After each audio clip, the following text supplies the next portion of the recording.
In sports, if you want to be the best, there are no off days. This is the No Off Days podcast. Welcome on in. We got Chris Cato, BK's in the booth. I am Scott Smith, and happy post-Thanksgiving mortem. Hopefully you had enough to eat. I see you're wearing your zip-up hoodie so that you're covering, whatever type of pounds that you might have packed on. It was destructive for my physique. You went home. I did, right? yeah. Okay, good. And, Mom cooked and aunts and uncles cooked, and it was 4 days of eating. Yeah. I have recently created, within the last couple of years, a holiday that kind of lands between Thanksgiving and Christmas. It's called Piesgiving. And it's, it's all about pie. Because we need more eating this time of year. Well, so we bring people in, and it's there's 3 rules of Piesgiving, okay? Rule number 1, it's all about the pie. So don't make it about something else. Don't bring other food into it. A cake. Number 2 is there's no drama, okay? We're not gonna this is especially for my wife. Like, we don't have to worry about the house being spick and span. This is casual. And then number 3, maybe the most important, even though it's number 3, is that only people that want to be a part of Piesgiving are welcome to be at Piesgiving. All right? Is this Does my this invite? make sense? Are you inviting me to I don't know. Piesgiving? We're still kind of fleshing things out. So anyway, and that was a success too. We did, I think, my Dutch apple. Wait, so winning. you've already done Piesgiving? We did it. Yeah, we did it. So I'm not getting invited. No, sorry, next year. You had Dutch apple pie? We had. And you didn't call me? I made it from scratch. You were so selfish. Yeah, I know. All the pies I've brought you.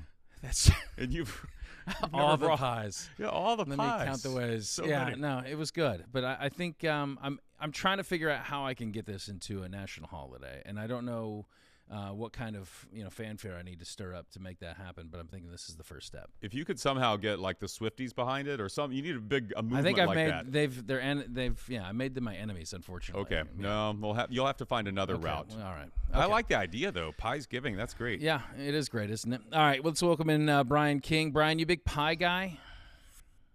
Pie.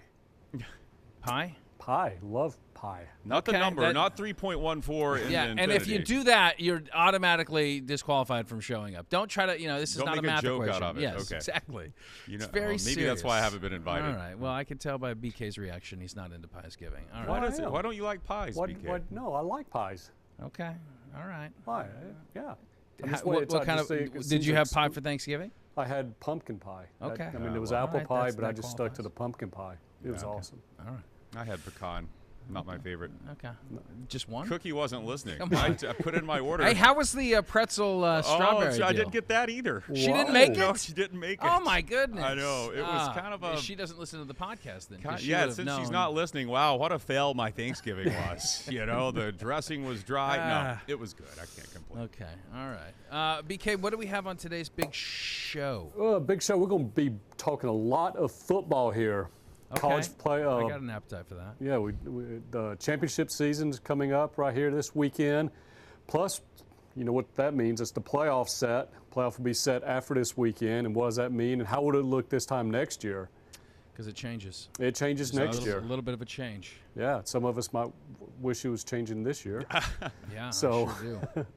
And then Yeah. at the end, we're going to fire up the randomizer again. We haven't That- done that in a couple months, so we'll fire that bad boy up. Is it fair to say the randomizer is maybe a staple? Is it like pie at Thanksgiving, like the thing you look forward to? It could be. Random pizer. I get asked questions about the randomizer. It's kind of our safety net, too. We know if we got nothing else that the viewers, the listeners love the randomizer. Yeah. Right. A lot of fun. Right. We Good. usually, it's like almost like a therapy couch for the show. It is. It is. It leads to a lot of confessions that perhaps should just not be shared. Yes. You get to know a lot more about both of you. Yeah. Okay. Where most of our editing gets done during the randomizer segment. Okay. Right. Very good. We are looking forward to that. And we have a new segment too this week. We do. We're going to be making picks. Oh, And so we have a guest picker. Guest on picker, today's yes. show. Should we tell Let's people? let's go ahead and tell. Okay. is it Go a ahead. banjo? Where's number 14? Where's Oh, number where's 14? 14? Okay. Last name Wilson. No, it's Mark Wilson, Fox Mark 13. Wilson. Oh. Big Fox 13. Florida State. news anchor, and yes. So a rabid Seminole fan he is. Yes. He makes that drive all throughout the football season of He Tallahassee. does. I think he's got a car service. But they take him. That's good. All right, very good, BK. We'll catch up with you in just a second. Thanks. If you're listening and you want to watch, go to fox13news.com/nodpod. If you're watching and you want to listen or subscribe, take out your phone, zap that QR code on the screen in the bottom right-hand corner, and there you can find all our shows. It is like a randomizer.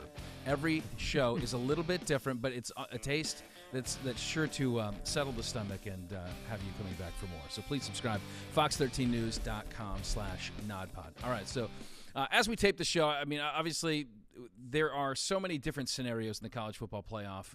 4 teams, they try to settle on them. There's so many teams. I would dare say 8 teams have a chance to crack into this playoff 4. And if you just go down the rankings, it's pretty much the top 8 teams, right? Right. All right, so if all of the highest ranked teams win, then those 4 teams in the playoffs will be, and let me know if you have an issue with this, it's all the undefeateds, right? It would be Georgia, Michigan, Washington, and Florida State. Probably in that order, right? Yes, probably in that order, yeah. Okay, let's throw a little wrench into it. Let's say all the favored team wins, so that means that the Oregon Ducks are the one team that they are favorites, but they do have a loss on their record. They are currently number 5 in the country. Let's say they win, every other team loses. I mean, every other team wins, and they win. Gotcha. So this is what I got. I got Georgia 1. I got Michigan 2. I got FSU sliding up to 3. Mm-hmm. And then I got Oregon coming in at number 4. In this scenario, you're going to have to make some tough cuts, and that would be Texas. That would be the other one-loss team. Oregon would Texas, have one a Big 12 champ. Yeah. But I think that the quality of win that you would have against a Washington would get you in over Texas. I think you're going to find in a lot of these scenarios that Texas tends to be the low man. Mm-hmm. And so, unfortunately for them, just because of kind of the overall weakness of the Big 12 in comparison to the other ones, I mean, I'd say the Big 12 is stronger than the ACC, but you have an unbeaten FSU squad at the top. Yeah. Right? Can I just throw a little pause in there? Yeah. I agree with you. I agree that that's how the scenario probably should turn out, that it will be a comparison between Oregon and Texas. Oregon getting credit for avenging its only loss, but I will say that one thing that the committee looks at, I know you don't like these things, but they look at these metrics, and if you look at strength of schedule, Texas has the 13th ranked strength of schedule. Oregon has 62. That's current, but what would it look like after beating a Washington win? So that obviously goes into the formula. I would put the Ducks there, but, man, I think Texas has one of the best wins of the season, beating Bama by 10 on the road. That would be tough for Texas to be left out. And depending what happens, obviously if Bama loses, the strength of their schedule goes down just a skosh. Looks like you've figured out these computers. All right, let's go with a scenario in which everybody wins that's favored to win, or let's say all the highest ranked teams win, but Georgia loses to your Crimson Tide. All right? Which is what we need to happen. All right. So in this scenario, I'm going Michigan number 1. I think that's the easy fit. Mm-hmm. I got Washington in there at number 2 at 13-0. Okay. I got Bama sliding up to number 3, and here's the issue. Again, it's going to be a Texas issue. I got Florida State coming in at number 4, unbeaten, but you're going to have an Alabama team that also lost to Texas. So Texas is going to be probably first team out, sitting there at number 5, saying, "Hey, we beat Alabama, and how are we 2 spots lower than them with the same exact record?" Right? Well, yes. So the justification would be they beat Georgia. You just beat. But it is a little bit of recency bias, Yeah. which is a thing in the committee's eyes. But I'm just saying that could be. That's how I see it. I see FSU getting in there at number 4. But I could see an argument being made from the Longhorn standpoint saying, hey, head-to-head, what is more definitive than that? Yeah. What about our 10-point win on the road?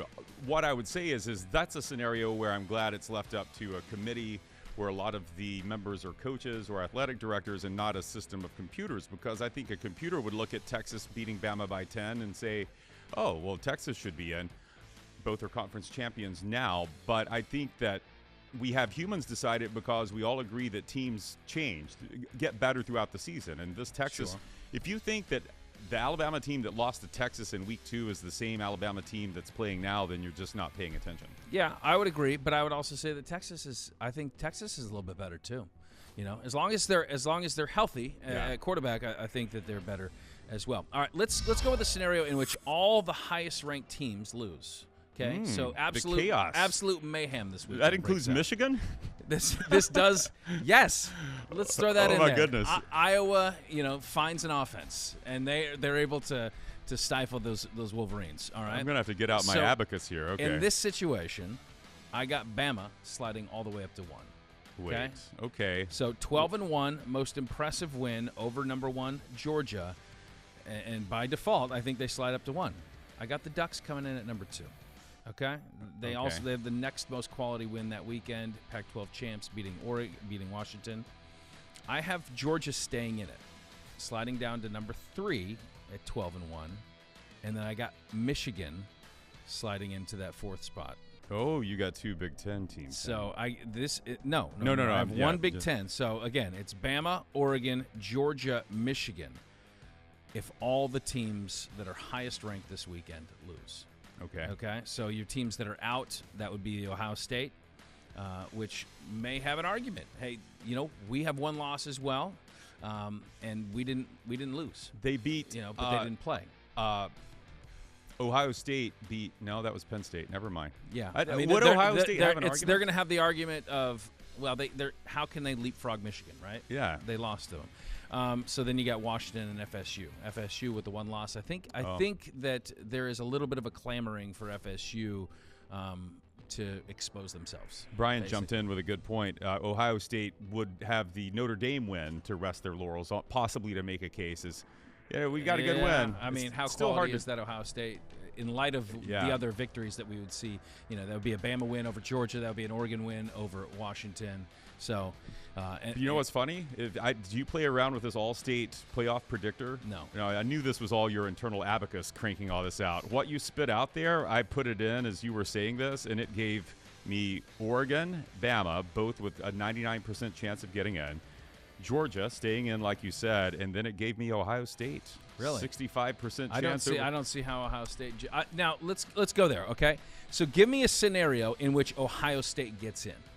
What is the scenario in which a team that is not competing in a conference championship, lost to Michigan, is getting into the playoff four? I would think Ohio State would want Michigan to win, because that one team that beat you is now is still in it. I agree. So I agree. That's what I would say. I would say that Bama wins, Louisville wins, Michigan just destroys Iowa, which probably will happen. Oklahoma State somehow beats Texas, and then you would have. I don't know if it matters if Oregon or Washington win, but let's see. I think Bama winning hurts Ohio State's chances.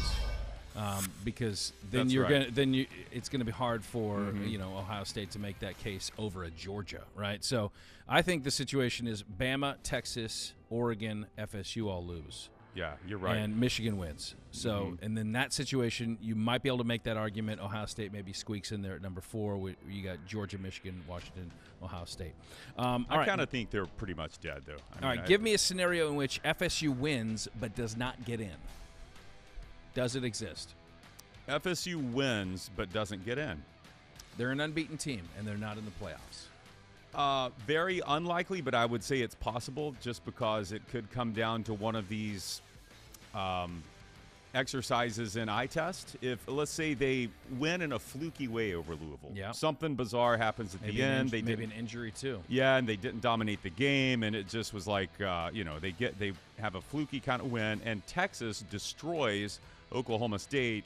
You could argue that Texas has the better resume, even in spite of having one loss to its rival on a neutral field, that being Oklahoma. Yeah. I think that's a scenario where I don't think it would happen, but I could say if you're looking for a scenario, that's one where it could happen. I agree.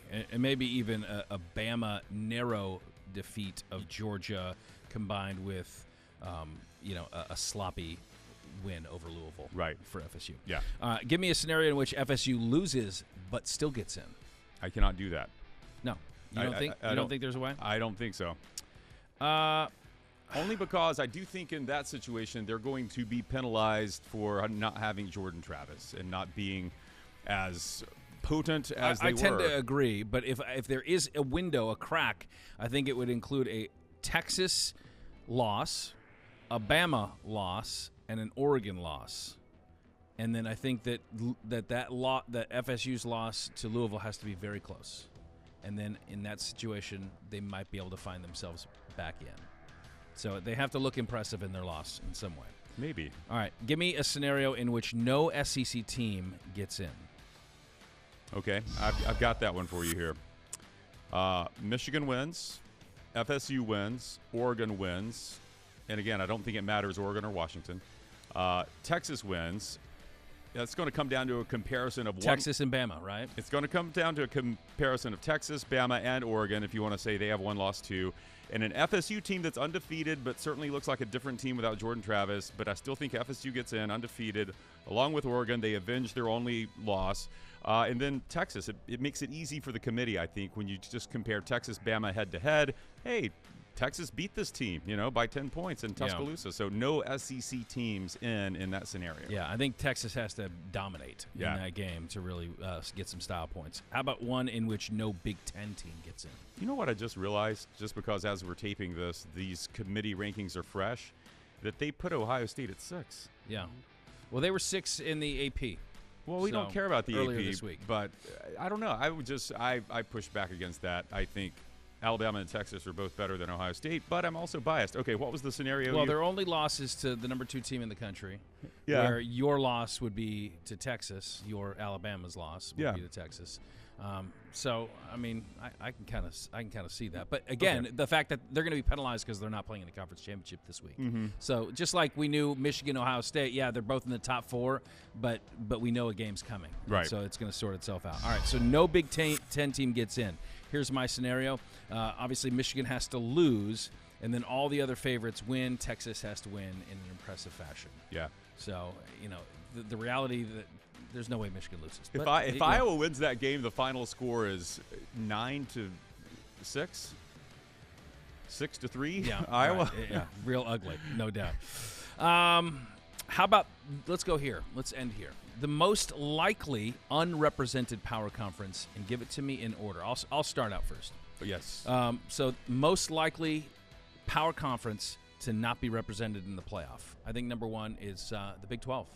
I think they are currently on the outs. I think Texas has too many teams to try and hop. You have other teams that are a lock already. I do believe that Texas is going to win this weekend, but I just don't think that enough things are going to happen in front of them in order for them to get in. The second one that's most likely to be unrepresented is the ACC, and that all that really requires and most likely is FSU to lose, and then they will be out. But I don't expect them to lose. But we'll get there. I don't want to get my foreshadowing. All right, number 3, I'd say the Big Ten. In the scenario that we just named, where Michigan loses, every other team wins, and obviously a loss to Iowa is not going to be a good look. Then I have the Pac-12, and then I think the least likely that they won't be represented is the SEC, because I think the quality of win that Alabama would have would obviously put them in the conversation, and really for Georgia to be out of the top 4, you'd have to have all of the other things kind of fall their way as well. So that's how I see it. I'm a little different than you on that, and I don't want to foreshadow our picks too much, but I find it hard to believe that you would think the Big 12 has the biggest chance of not making it when they are a 15-point favorite over Oklahoma State. But I'm saying that their win, even if they win this weekend, I don't think they need so many other things to kind of break their way, right? Well, I think but I also think you're looking at this as that you are, and I don't want to give our picks away later that we'll make, but I think you're picking Florida State to win, whereas the odds makers are telling you that of all those teams, Florida State has a much higher possibility of losing. So I think when you say most unlikely, that's where I land. Like it's the ACC, because if they're going to have if the odds makers are right, then they're going to have the closest game and the biggest chance of losing. Yeah. And that would put the ACC out. And then I would go. But that comes down to, like, for the ACC to be out, it requires obviously FSU to lose. But for the Big 12 to be out, every other team that's favored could win. Yeah. And they're still sitting on the out. Okay. So, you'd have to have. What I'm saying is, Texas's win. If all the favorites win, Texas is out. Yeah. You know, you have to have an upset scenario in which the ACC is not represented, and that would be FSU. Now, to your point, maybe FSU will lose that game. I'm saying that everything could go right for Texas this weekend. They could win in impressive fashion, and if all the favorites win, Big 12's out.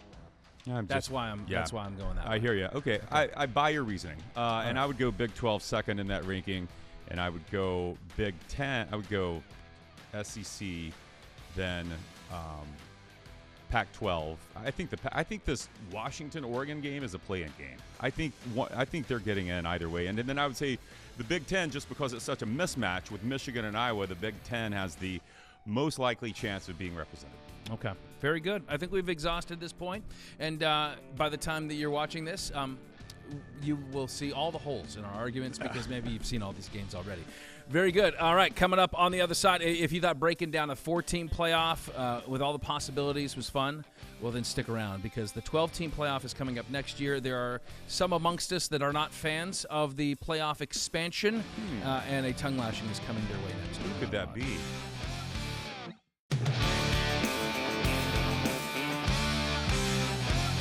Welcome back to the No Off Days podcast. Chris, did you enjoy the 14 playoff banter? I'm sure you did. And so all the arguments that were currently being made against the 12-team playoff, which is coming next year, were at one point made against the 14 playoff.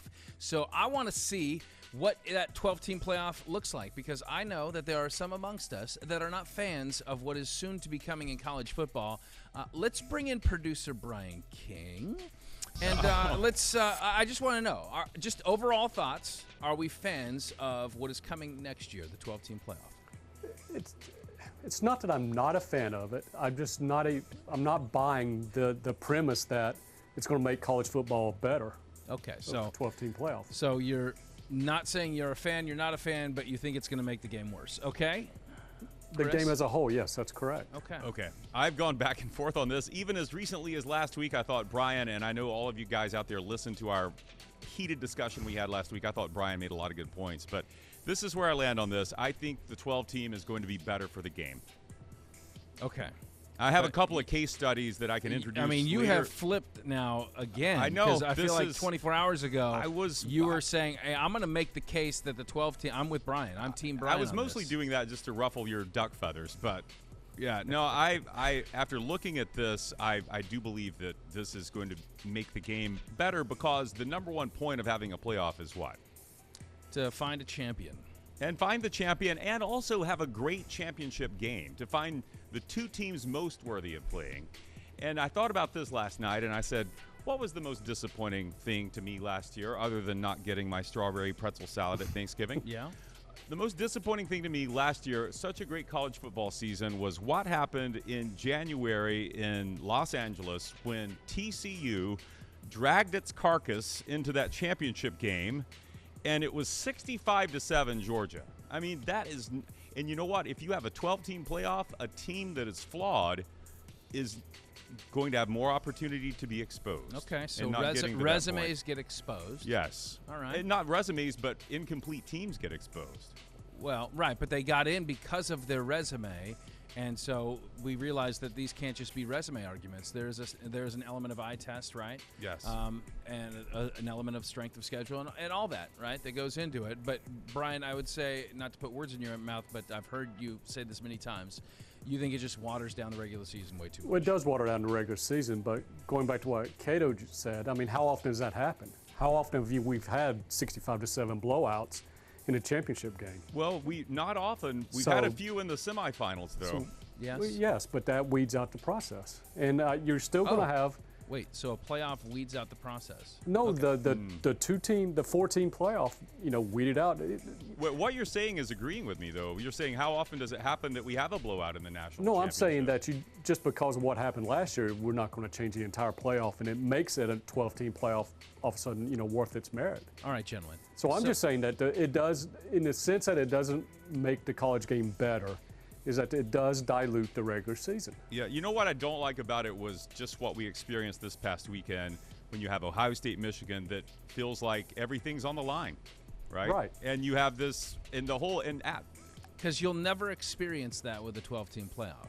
You'll never experience everything being on the line. No, you missed my point. The game, whereas this big rivalry game, it's not only a huge rivalry game where you have a 2 versus 3, it's an elimination game. We won't have that again in the 12-team scenario. We won't have an elimination game in a 12-team playoff. Okay. That's Got okay. it. That you're terrible at arguing. That's not what I said. I said What did you just say? In the game where Ohio State plays Michigan. In that particular game, this particular season.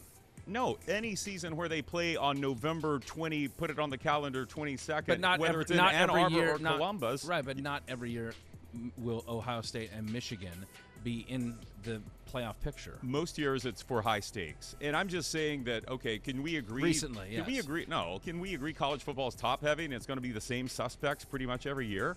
It could be, but are you sitting here telling me that when that, Ohio State and Michigan play, usually it's not going to count for something? I believe you're going to start making my point. So No, here's my thing, is that it is in some ways about crowning a champ, but I am a college football fan. So what I want to see are compelling matchups, and I want like every other sport in professional ranks we see and in college ranks we see a crescendo. It's reaching its pinnacle. In college football, we don't do that, okay? We have a great regular season. We have some great conference championship games. Rivalry games are a lot of fun. We have a horrible bowl season. Most of these games nobody is watching nor cares about.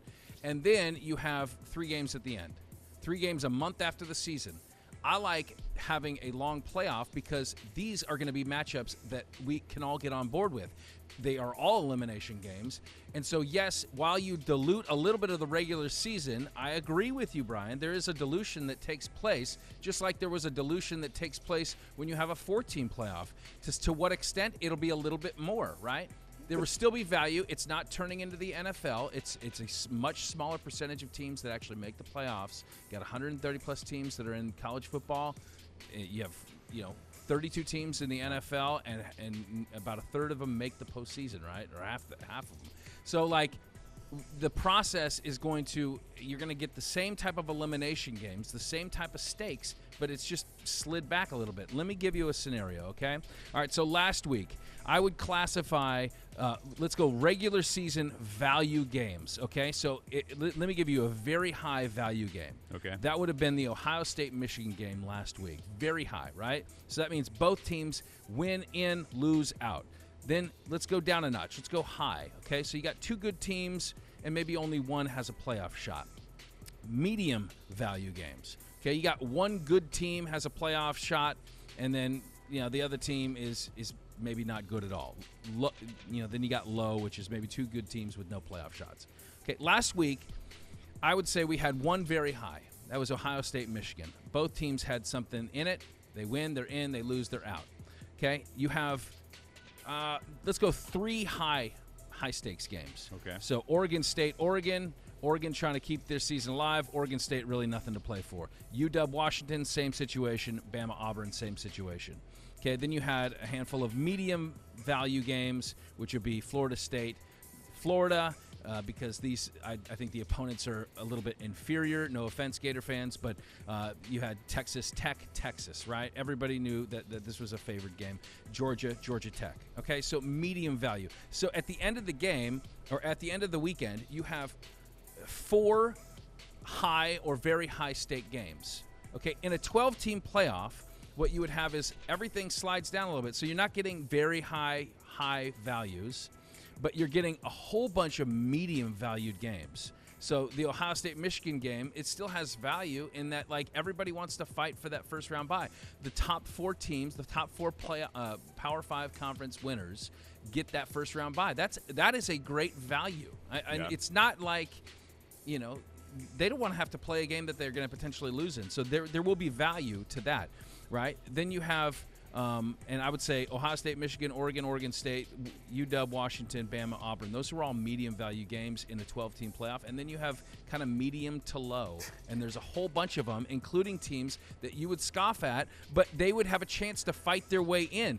Any 2-loss team Missouri. Last week is sitting there on the verge. So we're sliding it down. I know that they're not as prestigious as, the Iron Bowl, But, like, you have an Iowa-Nebraska game that now kind of means something. You're fighting your way in. You have a Tulane team that is trying to represent the non-Power 5 teams and win their conference. They have to win to stay in the mix. So you're telling me. I'm just saying there's more. There's more. I know it's diluted. I understand that. But there's more. And then here's the payoff, is that the playoffs, you have 11 games that are all very high.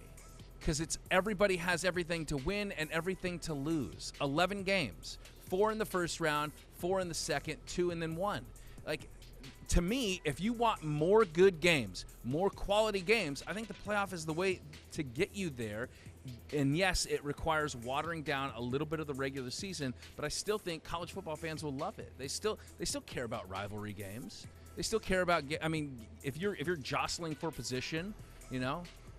I just think, I don't know. Yeah. I think that in the grand scheme of things, it's better for college football fans. It's better for viewership, and give me something that reaches a crescendo, reaches a peak in a natural way. And the bowl season is not it's not a natural progression. It's a giant lull, and then sometimes, these bowl games have guys that they sit out. Your team looks totally different. Even championship caliber teams that end up playing in the playoff 4, like they've had a month off. Like they look different, some of these teams, when they come in and play. Hence your point to the semifinal games we've seen lately. You would make a great TV network executive, because I think that is who's going to benefit from this. Exactly. They want more matchups, bigger matchups. Let me give you a quick scenario before you get a word out edgewise of what a 12 team would look like this year, okay? And you tell me if this doesn't get you salivating there, BK. I know you're looking at me cross-eyed. I know. I get it. You'll okay? be looking at him But like a Dutch apple pie by the here time we go. he's done.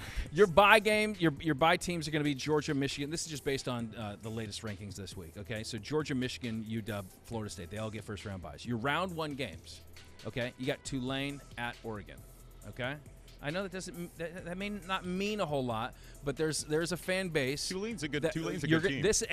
We're giving the group of 5 a seat at the table, and I know it's a shot in the dark, but it's kind of fun. I like and everybody that is like for the small guy, they're gonna have they will care about this game. You got Ole Miss at Ohio State. You got Penn State at Texas. You got Mizzou at Bama, 2 teams that did not meet during the regular season. That's round 1. Wow. Okay, Penn State at Texas. That would be good. Yeah. I mean, and look at what we're getting, even just this year. I mean, we're getting Power 5 teams, really good Power 5 teams, facing off against each other.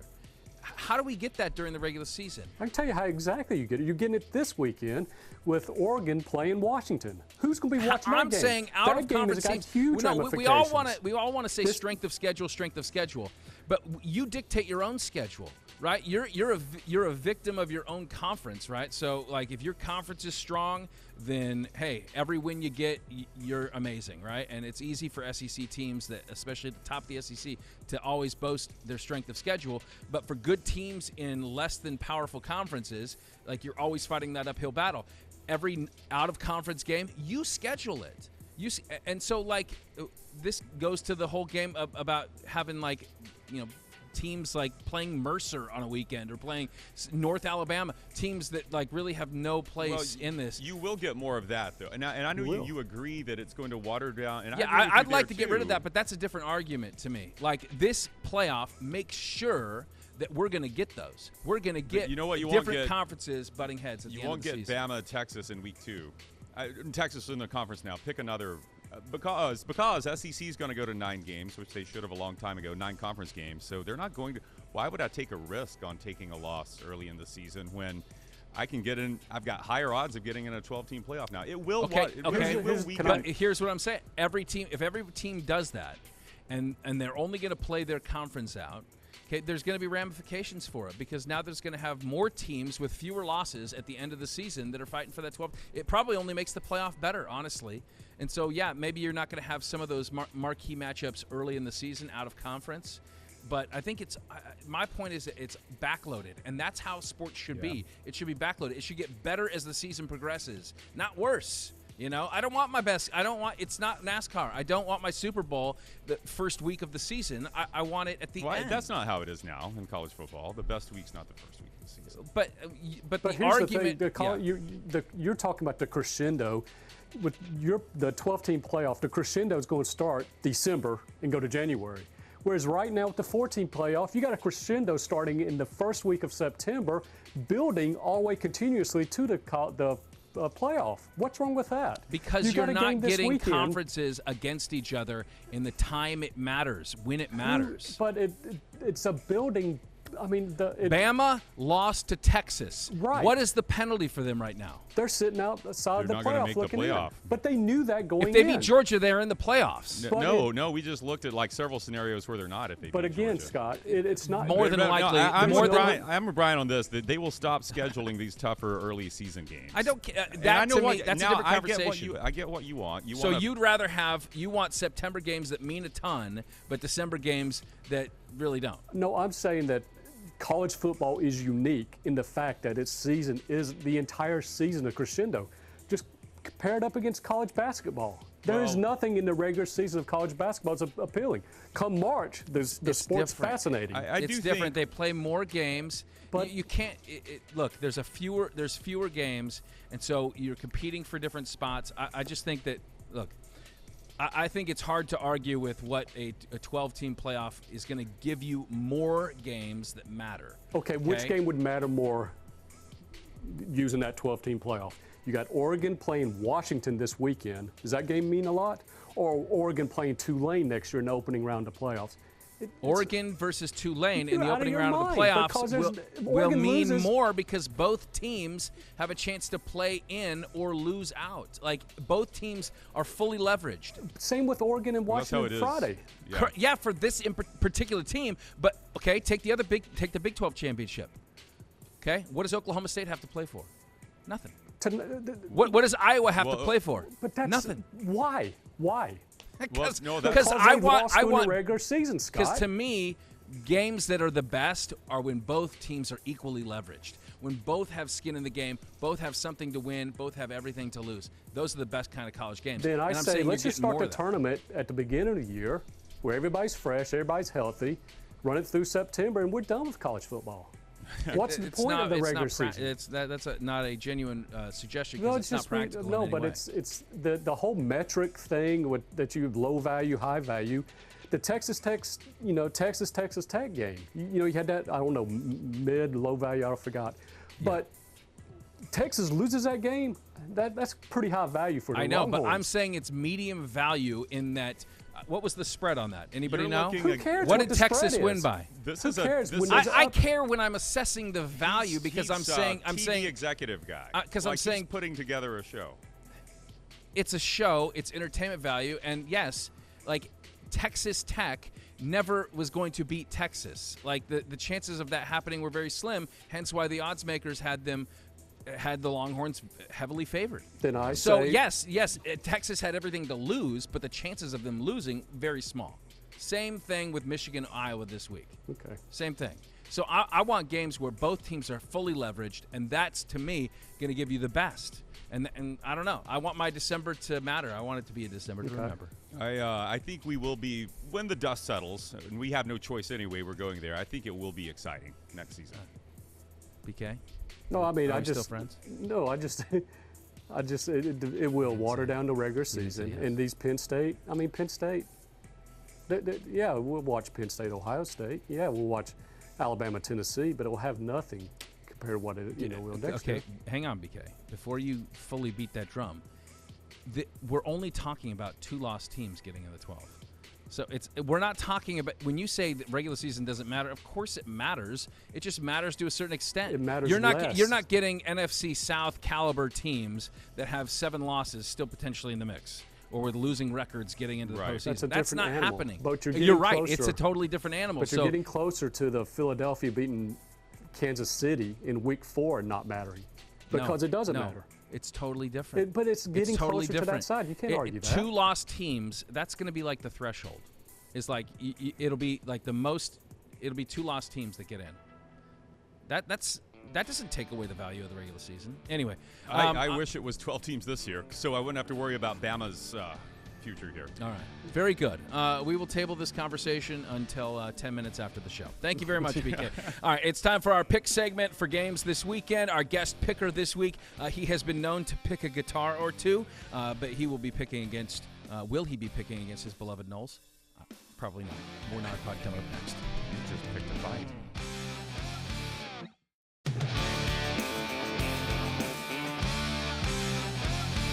Welcome on back to the No Off Days podcast. It is time for our pick segment, and with that, we introduce our guest picker, a longtime news anchor for Fox 13 here in Tampa, lead guitarist for Wilson Van, and an unashamed FSU Seminoles fan. So here he is. There's the door. I check my bias. It's over. I mean, he comes. I think you wear this underneath your now your you guys jacket know, and your tie, the right? great story. Well, it's not a great story. It's fun to me because I'm not really a jersey guy. As much as I am a sports fan, I just don't do jerseys. Until FSU signs this kid named Johnny Wilson, of course. And it works out too, doesn't it does. And what happens is, what some of you may remember, my father's name is John. We called him Johnny forever, as his mother did for a very long time. John's actually my first name, too. But your dad is not 6'7", right? No, we don't call him the Birdman. He doesn't make those catches, but no.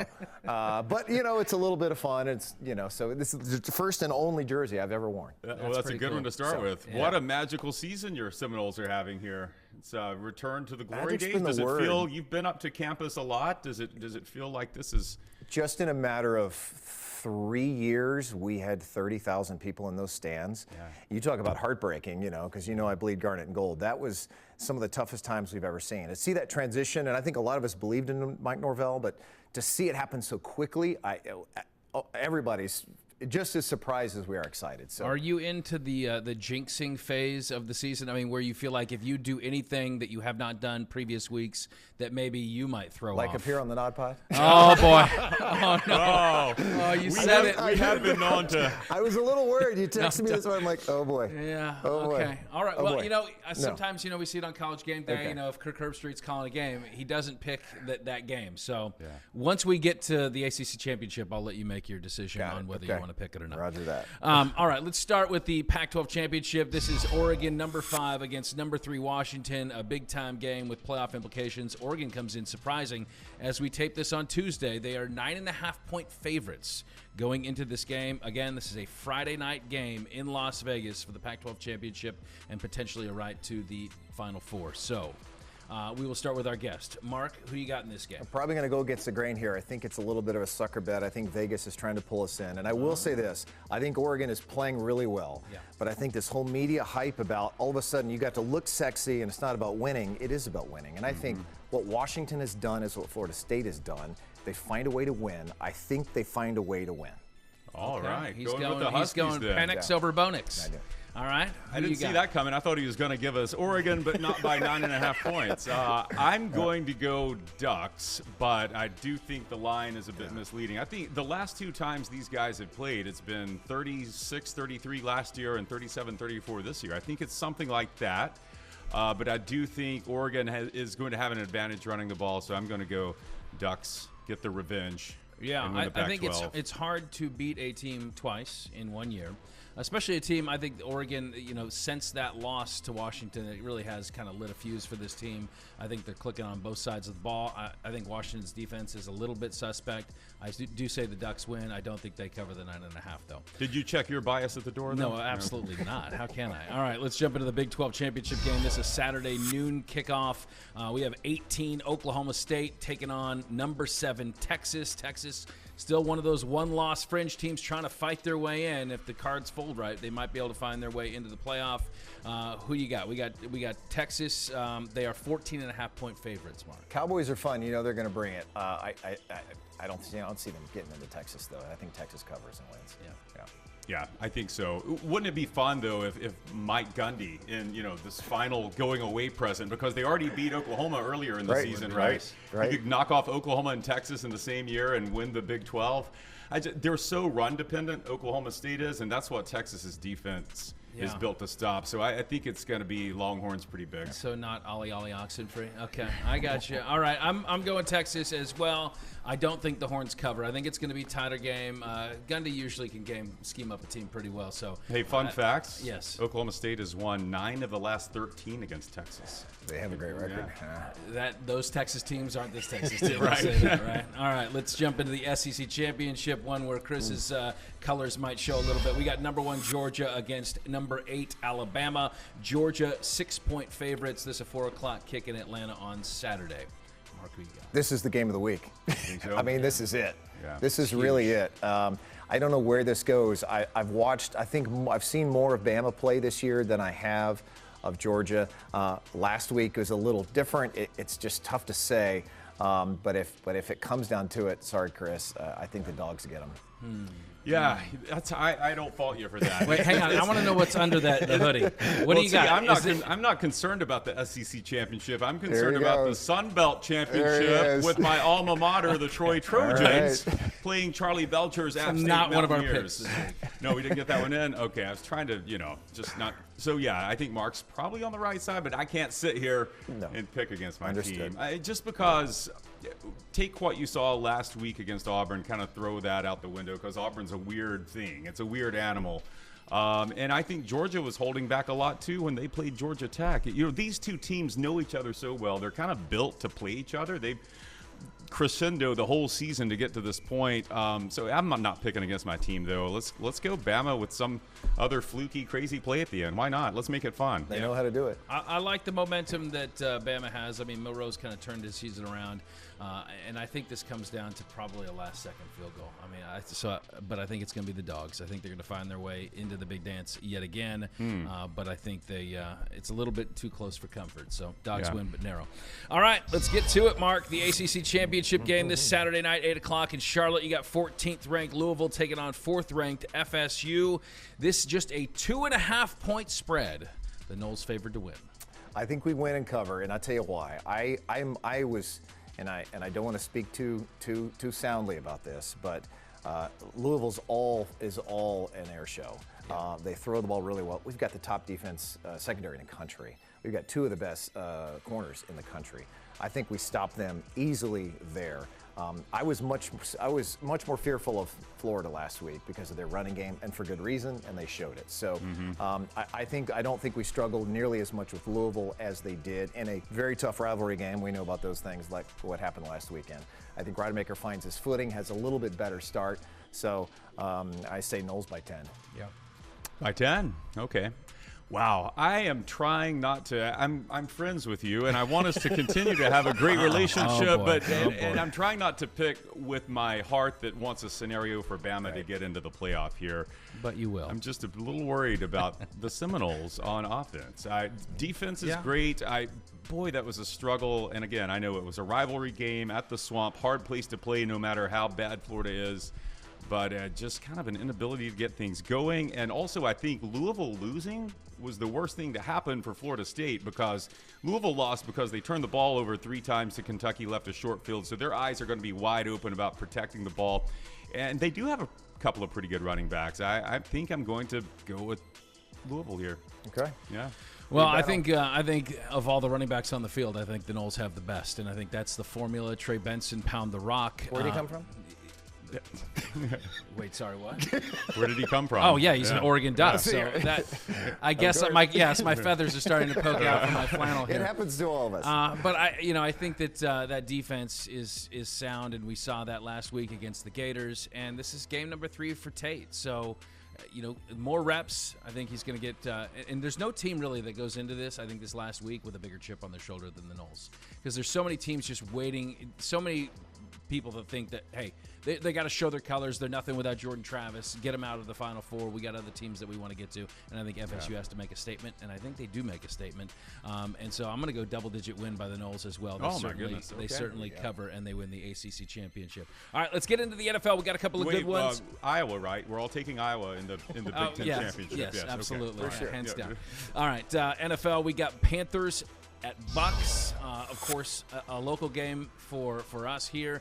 Panthers, worst team in the NFL, fired their head coach. Bucks come into this one desperately needing a victory. 5.5-point favorites. This one a 4 o'clock kick on Sunday. Bucks, I think they're angry. They should be. They should be a little bit embarrassed after last week. So I think they come out and I think they win But it's getting that sad point in the season, isn't it? It's just frustrating. We could prolong the sadness with a win. Right? Well, that's the hard part. If they keep winning, there's still a chance that this team could somehow get in the playoffs. Mark, they could be in first place by the end of the weekend. Unreal. It's possible. It's unreal. That's the worst, the worst division in the NFL for you. All right, so you got Bucs. Yeah, I got to go Bucs too. If it was any other team, I probably would not. But I think this is set up well. We're at home. I think the defense is going to look to prove something, and also offensive line. Let's protect Baker. Let's keep him clean, and I think they can do that. And I think the Bucs will get a badly needed division win. Yeah, Baker taking on his former team. A team that gave up on him. I do think that. Last year we saw Carolina kind of turn the corner once they fired their coach and went interim. Maybe there's something about that galvanizes that club. I don't know, but I still got the Bucs at home. I think it's going to be an ugly victory though, and I don't think they cover the 5.5. So give me a narrow Bucs win. It seems like a 4 or 5 point victory at home for the Buccaneers. When was our last pretty victory, by the way? Touche. Germany, Germany. Seahawks. Yes. Not on U.S. soil. Yeah. All right, the other one. This will be a good game, at least we expect. 49ers visiting the Eagles, two of the best teams in the NFL. Niners come in 3-point favorites. This is a 4:25 kick on Fox Sunday. Niners raised a lot of eyebrows, I think, when the line came out. Everybody's like, how are they going to be favored in Philly? I think they're playing healthy. They're playing strong. Which they weren't the first time they met. I think Philly's defense is a little bit weaker than it should be. So I'm going Philly. I'm going the Niners for sure to cover. Yeah. I love this matchup. Two teams whose offenses can beat you multiple ways. Like if you want to look at teams that look different in the red zone, they don't get boxed in there. They've got 3 or 4 different looks that they can give opposing defenses. I do think the Niners have a slight edge on defense. It's hard to pick against Philadelphia at home. They seem to have some kind of weird mojo going there, so I'm going to go Eagles. I'm going Eagles. There you go. Yeah, I'm going to Okay. go. I'm going to ride Jalen Hurts and the Eagles. Yeah, simply the fact that they made the 49ers the favorites going into Philly. I mean, that crowd's going to be a tough one to combat. They do have. I love the Niners. I mean, to me, like if I just look at it on paper, like to me that's the best squad, maybe in the NFL, but certainly in the NFC. But I do think the Eagles at home, when we see a rematch in the NFC Championship game, maybe a different story, but I think the Eagles take this one. All right, we got fantasy football. All right, give me a fantasy football lock for all the folks that watch, and of course they tune into the Nod Pod to get their latest fantasy football advice. Who do you have this week that if he's on your team, you got to start him?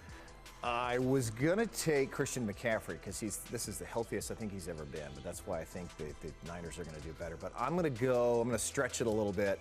I think the Saints are going to give a heck of a fight to the Lions, and half their receiving core is out. And I think Derek Carr is slowly finding himself, so I'm going Taysom Hill. We can't miss. In the 3 positions he can play. does it all, right? Yeah. Can you start him in the flex? I think you can. Yeah, well, we have some him leagues, in our league. Yeah, we can. There you go. Thank you for He's that their tip. entire offense. I'm going to put him in. Because I think Olave is out with a concussion as well. Yes, yeah. That's a good call, by the way. I'm going to go Tyreek Hill against the team that's giving up the most receiving yards in the NFL now. That would be the Commanders. So I'm going to go big day for Hill, at least 2 touchdowns. That's probably a safe bet. By the way, I'm playing you this week in our fantasy football. Oh, you got the Angry Manatees? Yeah, Watch absolutely. out. We're on a tear. I'm on a 4-game winning streak, and I expect to keep it going. Although this guy that's starting is not on my team, but I would start him. I'm going to go Pittsburgh running back Najee Harris, taking on maybe one of the worst run defenses in the league in the Arizona Cardinals. This is going to be a game in Pittsburgh. Najee's coming off his best game of the year, almost hit triple digits last week. So this week at home, and it's going to be forecast calls for a little bit of rain in Pittsburgh. I think they're going to run it a lot. So give me Najee Harris for a big day for the Steelers. Good call. All right. There you go. We got time for a tasteless dad joke? Yes, please. Always. All right, Please. we got Billy Napier, we got Prime, and we got Jimbo Fisher. They walk into a bar I love it already. to watch the FSU bowl game, of course. Ah, Too soon? Not too soon. Is it ever too soon? that is. So it's an FSU playoff game, the way you're trending here. Well, let's hope. That was good. Well, we thank you, Mark Wilson, Yeah, that was for awesome. joining us on Thank you, Picks. fellas. You're the best. Absolutely. Thank you. Sir. Absolutely. Thank you. All Yep, right, appreciate very it. good. Coming up on the No Off Days podcast, it's maybe our favorite game that we play, a Nod Pod original. The randomizer is back, loaded up with thousands of random questions, and we will do our best to answer them when the No Off Days podcast continues.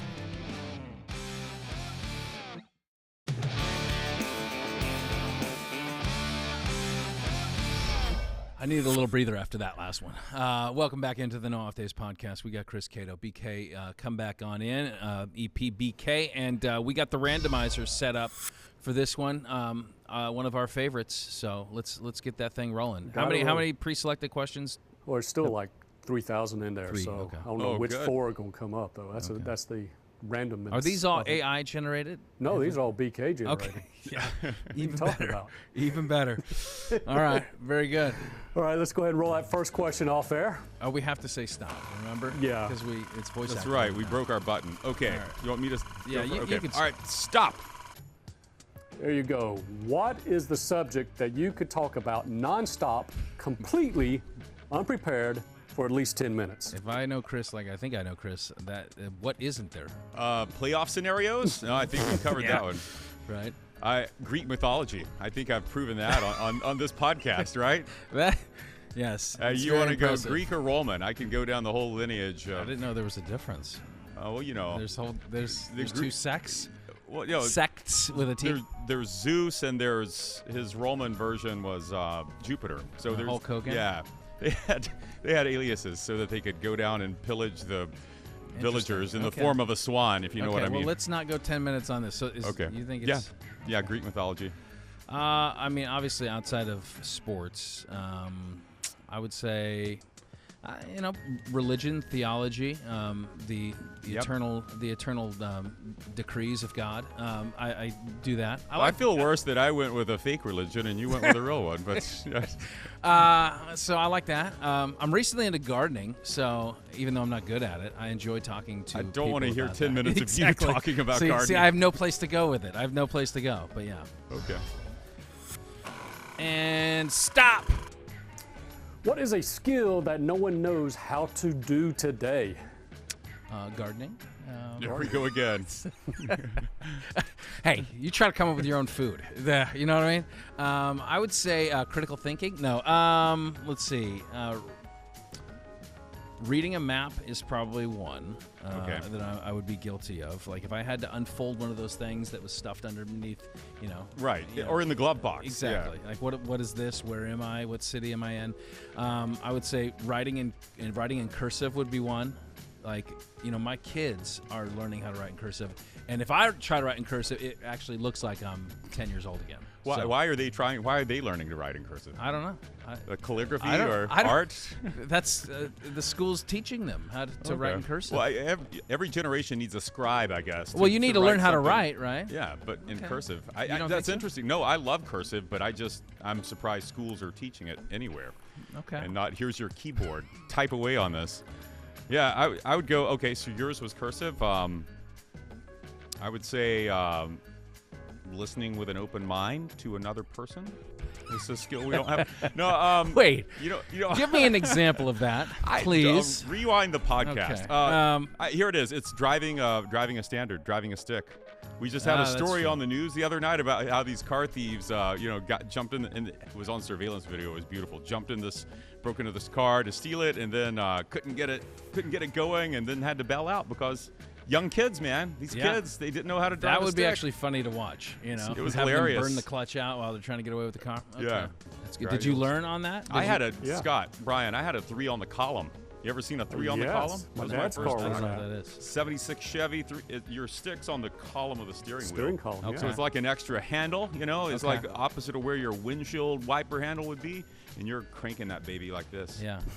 Good times. I kind of missed the manual. I learned on a stick shift, and I missed that. I would probably be awful on it. Pop now. a clutch, So, yeah. All right. All Okay, right, here we let's go. wind it Roll up. And stop. What is a talent that you wish you were born with?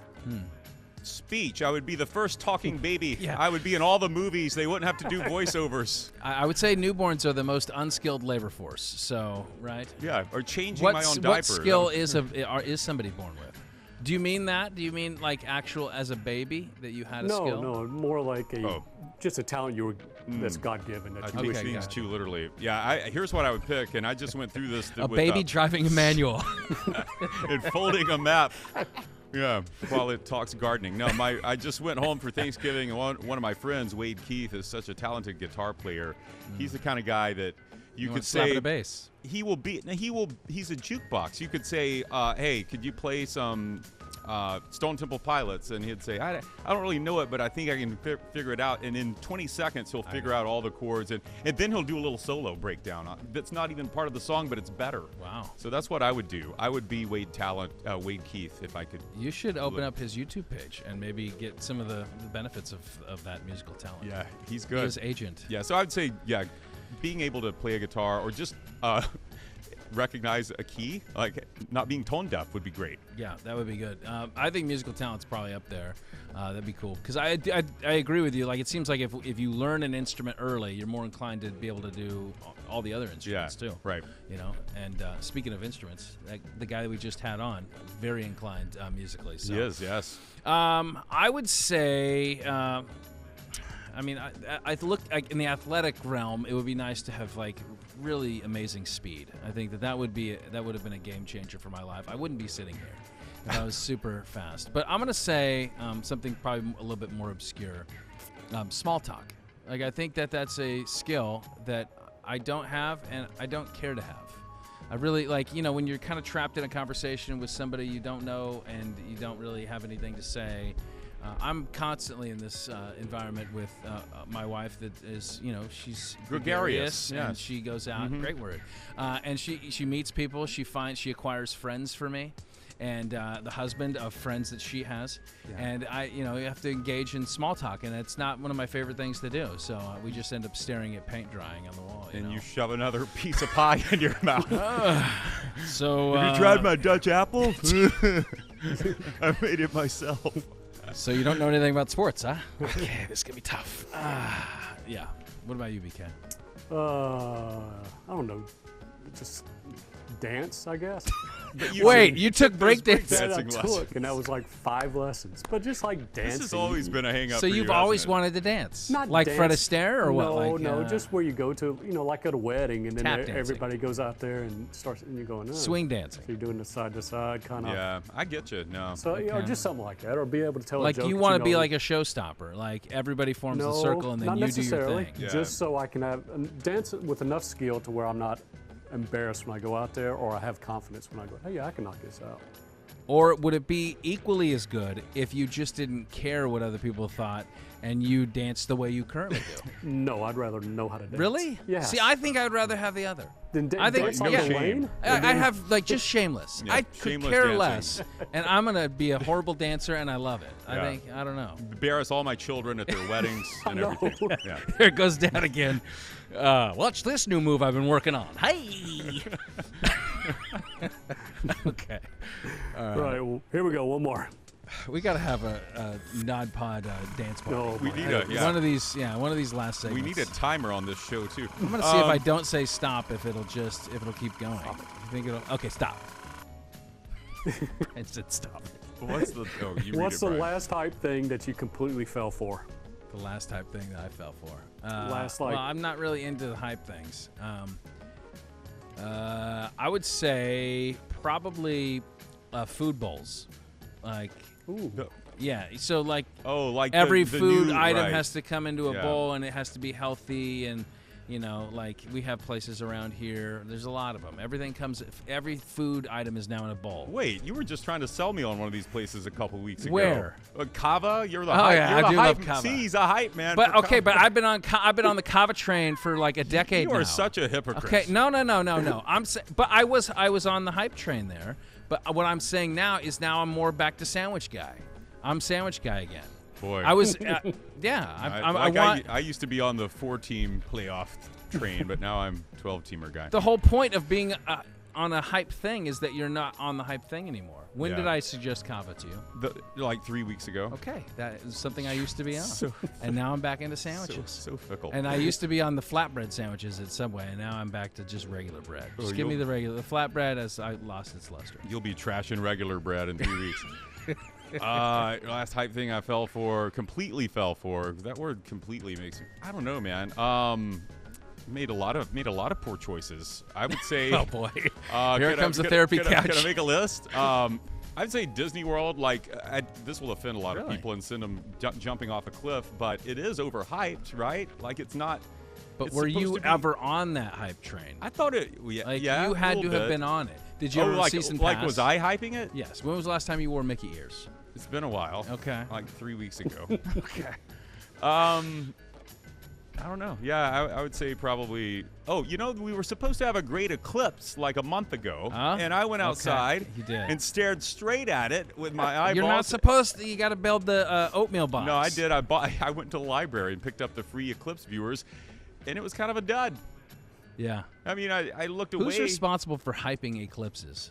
Meteorologist, I Okay. think. Yeah, the same same guy guys that that does are the heat behind. index. Yeah, I see what's going on here. I see the racket. Yeah, I don't have a good answer. I guess that's it. The eclipse that was a dud. That was fun. I liked it. I feel like we learned a little bit more about each other. We and, did. I'm a little bit more suspicious, I think, of weather guys. Rightfully so.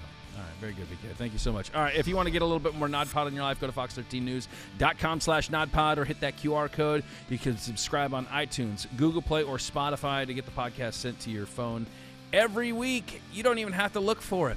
Big thanks to our guest picker, Mark Wilson, today. Our NodPod crew. We got Sean working the big jib cam. And we have Chris back there punching the ones and twos. I believe that's correct. Yes, not the ones and zeros. All right, we have 2 Chris's on the show. We once had a 3 Chris show. We Remember did. that? Yeah, Bye, Chris. Whatever. much thanks to BK, to Chris. I'm Scott. Thanks for watching the No Off Days podcast. Until the next time we are on, there are no off days. Hey, roll tide, go Trojans. Oh! There you go. Sunbelt champs. What time is it?